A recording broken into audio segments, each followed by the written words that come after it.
Hey YouTube, it's Matt with Olympus Reptiles, and it's been a little while since I went on one of my rants. So I'm going to kind of go on a little bit of a rant today. I'm going to talk about something that I think is important. We had this idea a while back, and we decided to table it for a bit. I wanted to let some things kind of chill out, and now they've chilled out enough. I think I can talk about it, and I'm going to even bring up some names in this one because it's a name that I don't give a rat's ass if I run through the mud a little bit, so I don't mind doing that. Which is really untypical for me, right? We don't like to run people through the mud. It's not how we like to conduct our business, but this is an exception to that rule. So what we're going to talk about is at what point do we go from animal, like a pet keeper, to a hobby breeder, to a business breeder, to a fucking animal hoarder, right? Let's look at that, because the truth of the matter is, you come into anybody's house that's like me, and I want you to think about your house, because some of you might have 1 or 2 snakes. You're just a pet keeper. That's fine. That's great. And some of you may have 100, which I don't even know what's in here. But think about the news coming into your house and doing a story that's on the 5 o'clock local news. And saying, and during this blah blah blah, the police located X number of pythons. And what a non-snake person would think. 2 pythons, it's weird. 5 pythons, 45 pythons, they think you're an animal hoarder. If somebody has 45 cats in their house, they're an animal hoarder. If somebody's like me and they have 5 cats in their house, they got too many goddamn cats. They're probably not quite an animal hoarder yet, right? No more fucking cats in my house. Kurt, how many cats are in your house? 2. Just 2? Would you kick the rest of them out? Okay, Kurt said no more cats, and threw the rest of them out because he used to have 1 more than me. They're more indoor, outdoor. But my point being is it's a fine line, right? It's a fine line we walk between being a business or just a personal keeper or a goddamn animal hoarder. I think we can all agree that animal hoarding is, in and of itself, as a practice, a bad idea. So what makes that line? Well, it's really simple, right? But it's not. It's not a number. It's not like, well, if you have 10 snakes, you're an animal hoarder. Or if you have 30 snakes, you're an animal hoarder. Or if you have 300 and some snakes, how you doing? You're an animal hoarder. Or even 1,000 snakes, you're an animal hoarder. At the height of Brian Barczyk's career, I believe he talked about having, I want to say it was 15,000, wasn't it, Caleb? Something like that? Snakes or animals total. Maybe that was it. Maybe that was, I don't remember. And that number, you can have that number and still not be an animal hoarder. Okay? Being an animal hoarder, to me, that's not the number that you have. What really makes you an animal hoarder is when you have a number that you are not able to provide proper care for at least a minimum level of standard. I'm not talking about Taj Mahal. I'm talking about a minimum level of standard for the animal's health and well-being, which means cleaning on a somewhat regular basis. We all are going to get behind on that from time to time, but able to catch that back up and get that done. Feeding like they're supposed to be fed. Watering like they're supposed to be watered. All of those things that are required to do to keep those animals healthy, right? If you're not doing that because you don't have the finances, and yes, finances are important, the time or the ability, then you're a goddamn animal hoarder. And you can't ever point, like I don't get the luxury of pointing and saying, well, Caleb, he was supposed to do that. And we're 6 months behind on something. That's not a luxury you get to have as a guy who's technically responsible for the animals. My point being is, we all saw the photos, and that's why I said I would use a name, of Samson Pruitt situation and things rotting to bone and food in there rotting to bone that was left together. That is an animal hoarding situation. Now, that was a business, but at some point in time, you should have noticed if your employees sucked that bad. Or you needed more employees. Maybe the employees didn't suck. Maybe you didn't have enough employees for the size of the collection. I don't know. But obviously, there was problems there beyond dogfighting. If you have more than you can control, more than you can deal with, then you're not doing justice by them. You are animal hoarding. Even if you're selling, you're still animal hoarding. You can be a seller of animals and a hoarder at the same time. You can do that. It's all about what you can take care of. This is also, guys, one of the reasons why when we talk about growth, I always talk about growing slow, right? I don't ever advocate going out there and saying, hey, go buy 300 snakes and start a ball python business. My God, it's easy. I don't fucking say that. I don't say go out and buy 40 snakes and start a ball python business. It's easy. I don't say that. That information gets put out there by some people, and they're not doing it nefariously, I don't think. They don't think about it the same way I do, and that's okay, I guess. But if you're going to do that, you better know what you're getting into, because if you have 40 snakes and you're not financially capable, you're not time capable, you're not physically capable, and you're not providing care for them, and you're losing animals due to conditions, or losing animals due to starvation, or losing animals just in general due to just shit situation, that in and of itself is animal hoarding. It's animal hoarding. I don't give a shit if you're Samson Pruitt with how many ever retics he had, or if you're a guy that's got 20 snakes and it was 20 snakes for you is 15 too many. It doesn't matter, right? It all comes down to your ability. So we advocate, and I always will advocate, for growing it slowly. That's going to do two things. One, it's going to keep you from getting out over your skis. And when you do get out over your skis, you're not that far out over. I've been there, right? Where you're like, man, I need help, or this is too much, and you're able to get help, or you're able to do some things, or find the ways to be more efficient to get it where it's workable. If you just jump your collection up by a whole large number in size, and you don't go through that process, then it's really hard to figure out how to fix it without just hiring people. And then that adds another layer. So you better be financially prepared to hire people, right? Like, it's not as simple as it sounds. So that's why the advocation is always for slow. I always will tell people, if you want to start breeding, man, get you like 5 or 6 snakes, right? Anybody can manage that, truth be told. If you can't manage 5 or 6 ball pythons, just stop. Stop right now. Just quit. You're not able to do this. Okay, if you can't manage 5 snakes, get the fuck out. This ain't for you. Plain and simple. Plain and simple. Ball python. 5 retics, that's different management than 5 ball pythons. We're talking 5 ball pythons here. Get that, get started, start a project. And you don't have to wait till you're producing to say, I want to add more. If that's really easy and you got no problems and you're kind of getting the hang of it and you want to add some more, add some more. And then grow at a pace, though, where you're not adding 30 and 40 at a time. I mean, for me to add 30 snakes isn't that big of a deal right now. I could probably do that. We would sit and talk about it first and figure it out. But if I had added 30 snakes day one, it would have been very, very difficult. If I had 30 snakes and added 30 snakes and doubled my collection, it would have been very, very difficult. Like, you got to plan for all those pieces, because you don't want to find yourself in a situation where you wake up one day and you realize you can't do this. You don't have the ability, you don't have the finances, you don't have the time, and you got way too many animals. And you're opening your racks or you're opening your cages, and things aren't going well. More you have, you're going to have some things not go well every now and then. I'm talking in general. The in general care and keeping is not going well. And you don't want to be Samson Pruitt, right? Nobody wants to be that jackwagon, except for maybe him, I guess. I don't know. You don't want to be that guy. We don't want that guy in the hobby, so you just have to grow at a pace that is acceptable for you. And when we talk about it, understand everybody's path and capacity is different. My capacity for ability to do this, I'm starting to see what that is. And I'm kind of starting to see that once I fill this room with racks and have that at full capacity, I don't know if I ever want to go past that, right?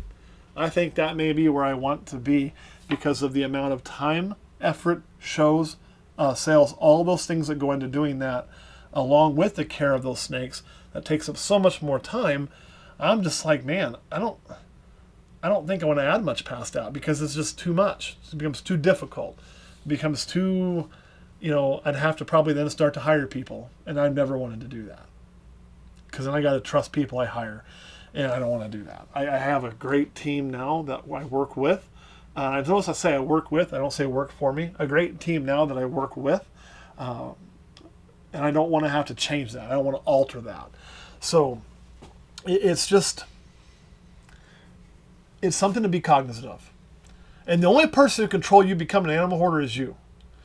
And the reason I care about this subject is anytime you have an incident in our community, because it's not that big of a community, right? It's not like ball pythons. I mean, they're a large reptile community, but a large reptile community is still much smaller than other communities that are out there, like, say, college sports fans or, say, car people. You know, there's more of them than there are of reptile people, right? We're a small community. We're a small group as a whole. So when something goes through there, the rest of the nation doesn't give a shit about us.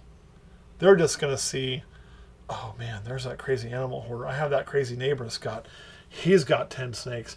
Oh man, maybe I should be calling the people on him because he's probably an animal hoarder too. So when that shit happens, it's bad for all of us. You know, there were a lot of people who wanted the Samson situation to make national news. Thank God it didn't. I mean, not because I wanted him to be protected. Fuck him. That fucker should have been strung up by his entrails and outed for what he was doing, right? Because I have a big problem with the dog fighting more than almost anything in the world. But so I have no love for that. None at all, right? I got zero love for that guy. But the reason I didn't want that to hit national news is because of how it would affect the rest of our hobby. Because one man's piss poor decisions can have an effect on all of us.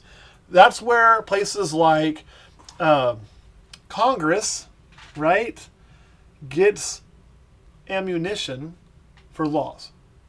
Because those things, there's a little file that assholes like PETA keep to say, see why this is bad, and you think that'll never happen. But by God, it does. Look at the big cat community, which is smaller than us. They no longer exist. They're done. They're done, for the most part, legally anyway, because federal laws have been passed, so you can never do that again. You can't add that to your collection anymore. You're done. That is kind of shitty, right? It took probably 15 or 20 years for that to get passed. But the more bad incidents that happened, and then something that caught national attention, Tiger King, and made people look and go, oh yeah, I don't think I want that around, gave Congress the opening to pass that, because all Congress cares about is getting a paycheck and keeping constituents happy. So if more people go, ooh, tigers are scary, we shouldn't do that, Joe Exotic's weird, they'll pass that law. Same fucking thing in our hobby. So don't become an animal hoarder. You can be a keeper, you can be a hobbyist, you can be a business breeder, but know your limits, make sure your shit's taken care of, and grow at a pace that allows you to do that and learn with your collection. So you don't buy 100 snakes and then 2 years later you're on the news because there's snakes dying in tubs and you can't care for your shit and you're an animal hoarder and there's a news story and now we're all playing fucking damage control. Don't do that. Grow at a nice, slow, even pace. Caleb, anything you want to add?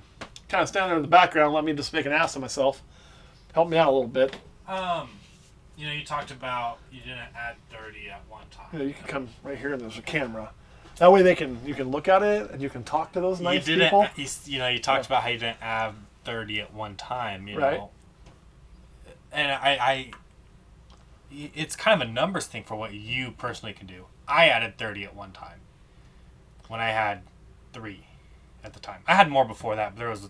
That's the case, though. You knew your limits. So yes, it is a very, very hard, this very easily, if something, you know, it's a fine line. Really. It is. You know, any number could turn into hoarding. 3 could turn into hoarding. You know, there's no limit. When I worked at the zoo, we had animals confiscated and brought to us all the time that were hoarding incidents, and they had 3 animals, or they had 5. We've had one where they had 300, and they were all birds, and you know, so everyone thinks of it as a numbers thing, but it's not a numbers thing. You could have one be a hoarding incident, because it's really, the definition is really just about not being able to take care of the amount that you have. And for reference, when you said you added 30, you mentioned you had them before. So you had them, life happened, you kind of got out, then you got one to get back in, you already knew you could handle that. Yeah. Right? Yeah. And you also had experience working at a zoo, right? Yeah. So you worked with animals every day, so you kind of knew your limits. You've seen that. Yeah. So when you have somebody like Caleb, And there's other Calebs out there, other people with different experience, and everybody has to set their own, right? Yeah. And if you know that, but you can't. What you got to be careful of when you do that is the I'm special. That's what I call the I'm specials. You know, and we all think, because our mama told us we were special, and so we all think, you know what? Well, I know most people probably couldn't start with 30, but I'm sure I can. No, fuck that. If you don't know what you're doing, you don't have experience, get 5, then go to 10, then maybe 15 or 20, and then grow it so you know. If you know you can handle it, cool. You knew you could. Yeah. I'm okay with that. Yeah, and grow small, because and everyone's like, oh, well, the thing about growing small isn't just about keeping a constant pace so that way it's a gradual increase in work.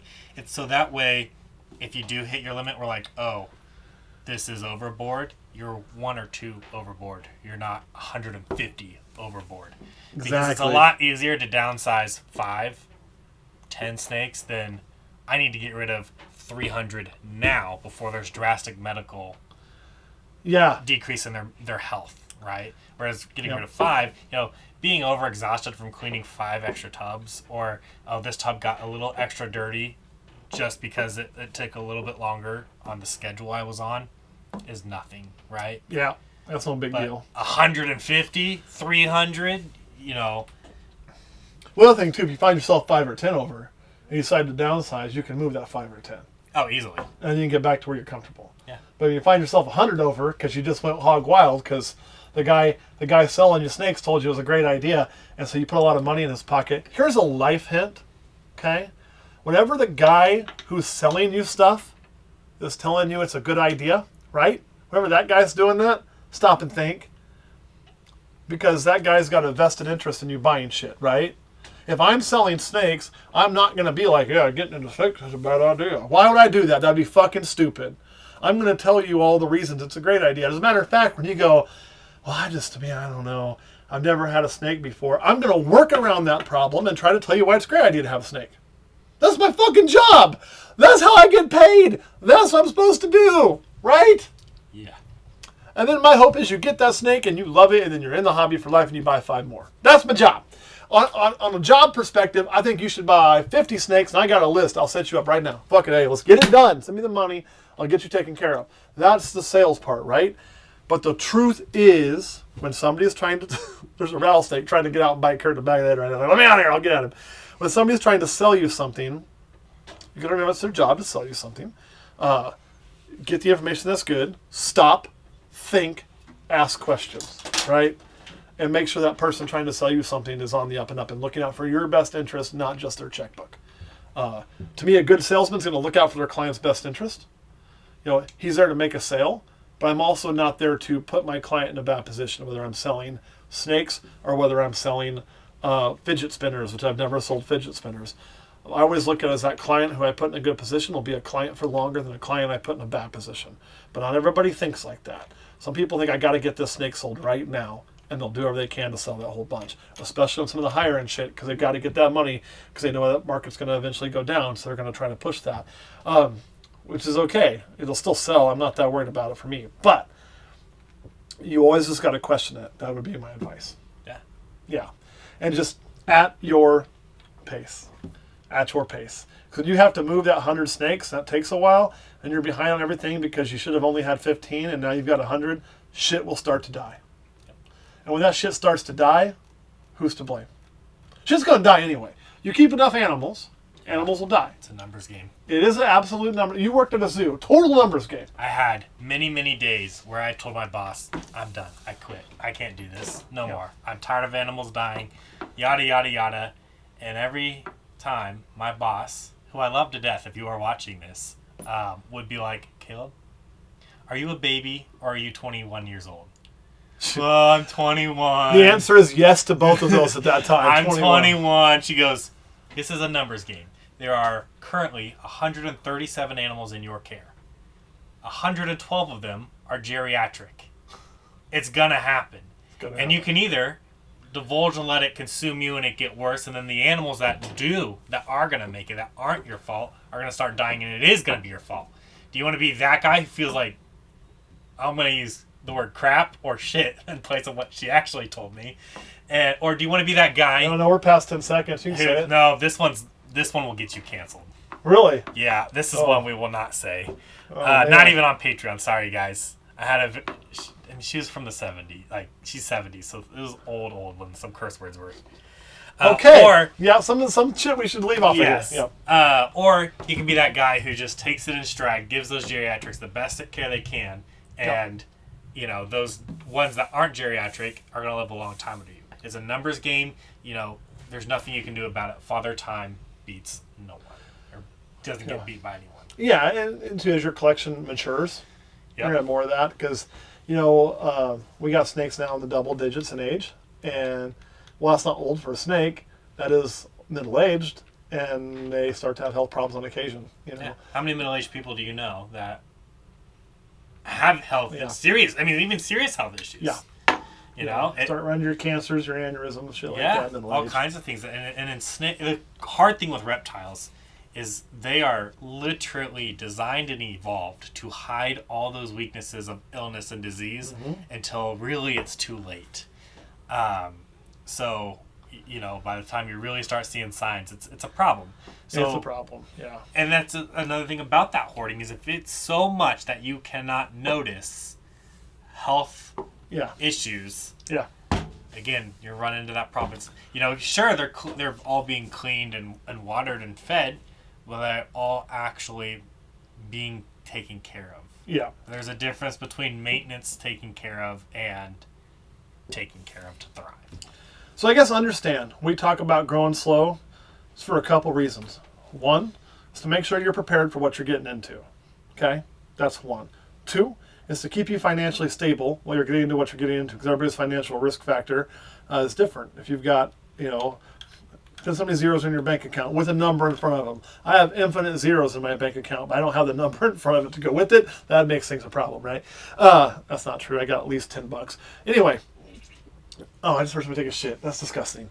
Yeah. So partly is that. The third thing is to, when they poop, it just throws me off my game. Yeah. Like I had a thing and here's, oh, I just cleaned over there too.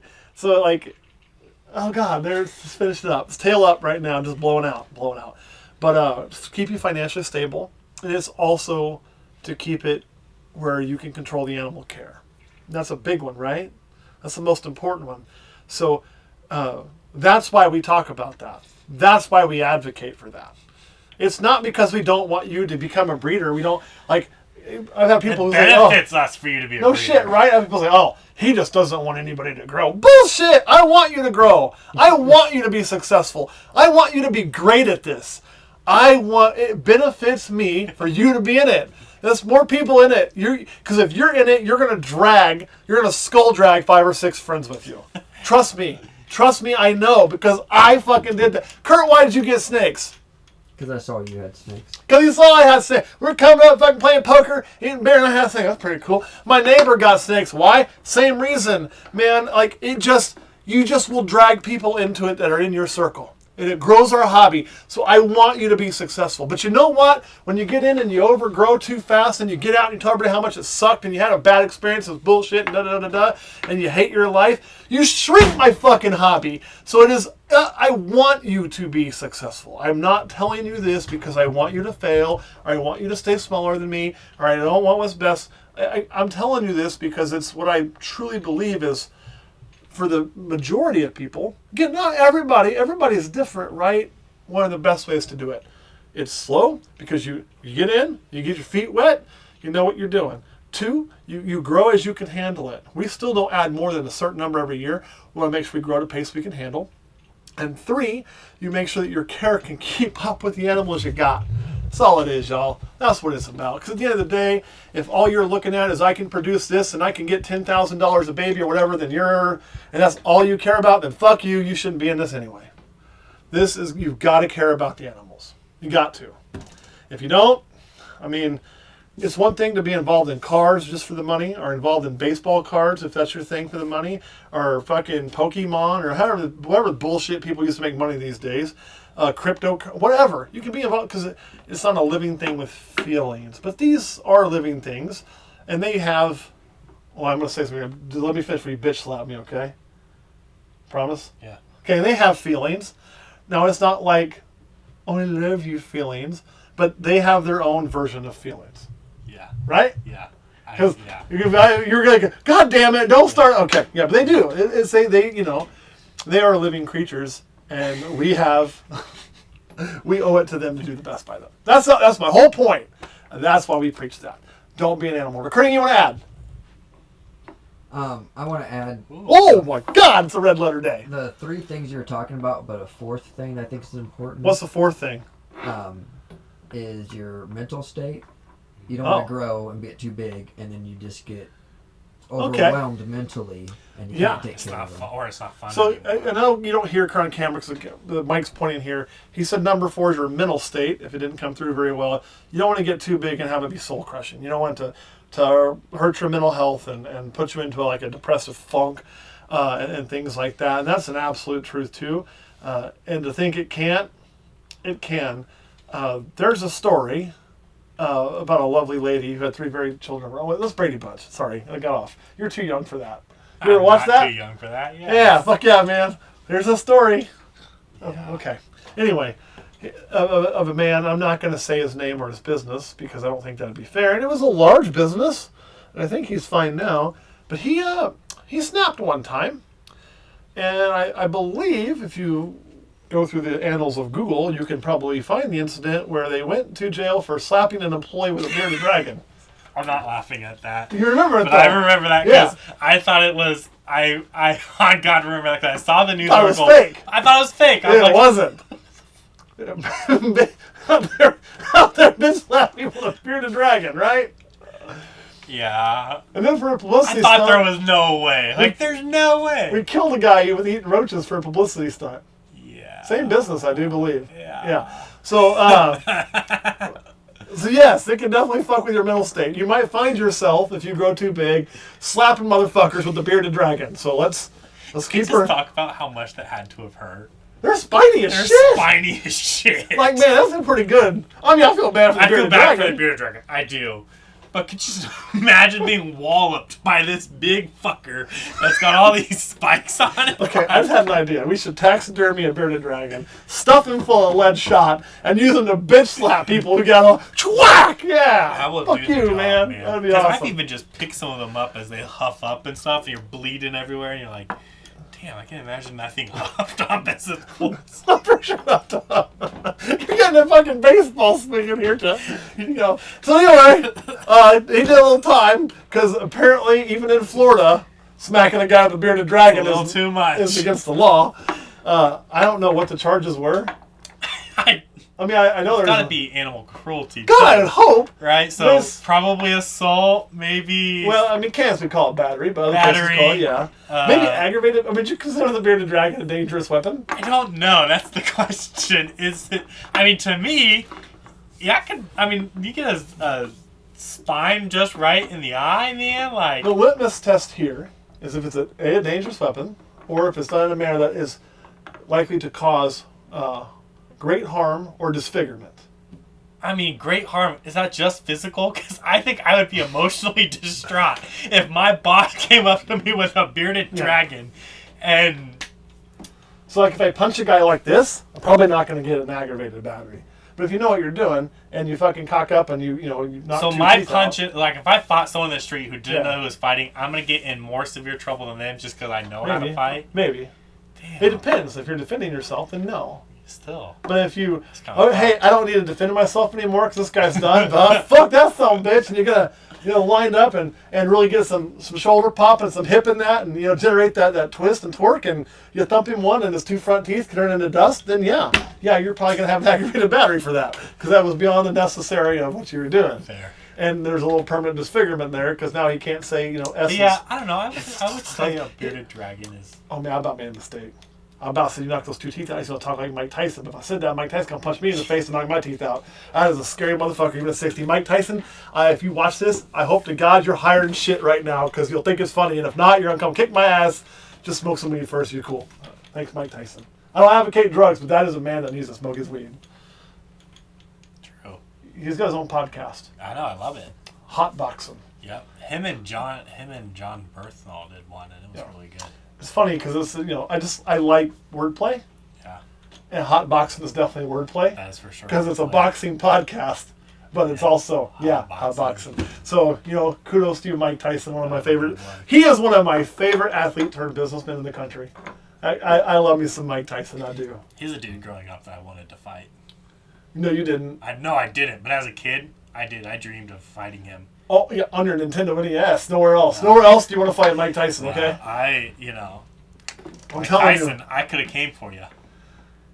Yeah, he'd have enjoyed that. I'm sure he would have. 32 seconds, man. That guy was a fucking terror in his day. Come take care of business. Milk man. Yeah, Caleb is undefeated, for those that don't know, as a professional fighter. Yeah, so Mike Tyson. Yeah. Not really. I'm just kidding. I don't want to die. I don't want to die. I've never seen a man hit that hard at fucking 60 or however old he is. I know. I know this is way off topic, but I remember when he came back, totally off topic. the video, just the speed and power in just a low-effort video where he was messing around. Ah, damn. That scared me. That scared me forever who he was getting in the ring with. Yeah, and, like you're thinking, we probably shouldn't have 6-year-old dudes fighting in boxing matches. But, those two guys are pretty in shape. They did. You say, man, you should stop this. Don't do it. Don't do it, buddy. He don't kill you. I think Mike Tyson could be a contender for a title fight. I don't know. The Gypsy King right now? I think he could, yeah. I think it's tough. As badass as Mike Tyson was, I think the simple, sheer gargantuan King Kong size that's true. and length and weight of the King there would give Tyson fits. Yeah. Because I've never seen a man that big with that much of a dad bod. Oh, he's a hoss. Literally move the way he does. Does not look like a boxer at all. No, you look at him like, man, that dude's been drinking beer with me down at the time. And you go, holy shit! Man, so Gypsy King's a bad son of a bitch. Yeah, and he can hit harder than most people think. Yeah, he can. I've seen him hit. And if he can't just hit you and knock you out, he leans on you for about 4 rounds so you're tired to hold his big ass up, and then he'll knock you out. Yeah, fuck that. Smart. He's a smart boxer. All right. We are totally off topic. It's probably Curtis is like, else? These idiots. Okay, Curtis, that's why I don't ask you. Curtis, what he's thinking right now. This is why I don't ask a fucking question, because you end up talking about some weird shit like Mike Tyson and boxing that nobody gives a fuck about. But for those of you still with us, thanks for watching, and don't be an animal hoarder, and we will catch you all next time.